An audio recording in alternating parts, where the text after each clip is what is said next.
সবাই একত্রিত হয়েছি আপনাদের মাঝে। আমরা এরশাদ ভাইয়ের, আপনারা জানেন বিএনপির ভারপ্রাপ্ত চেয়ারম্যান জনাব তারেক রহমান কর্তৃক ঘোষিত রাষ্ট্র কাঠামো মেরামতের 31 দফা বাস্তবায়নের লক্ষ্যে আমরা সবাই ইউনিটে আমরা কাজ করছি সবাই,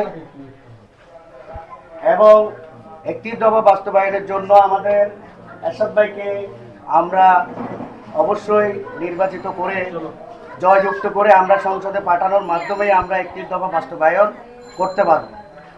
তাইলে আপনাদের এখানে দুয়ারে আসার একটাই উদ্দেশ্য, আমাদের মা বোন আপনারা যারা রয়েছেন আপনাদের অবশ্যই এগিয়ে আসতে হবে দানের শীষ প্রতীকের জন্য। অবশ্যই আমরা দানের শীষ প্রতীকে সবাই ভোট দিব ইনশাল্লাহ, দিয়ে আমরা আমাদের এরশাদ ভাইকে জয়যুক্ত করে আমরা সংসদে পাঠাবো। এই লক্ষ্যে আমরা আজকে এখানে উঠোন বৈঠকের আয়োজন করা হয়েছে। আমি আমার সংক্ষিপ্ত বক্তব্য এখানেই শেষ করলাম।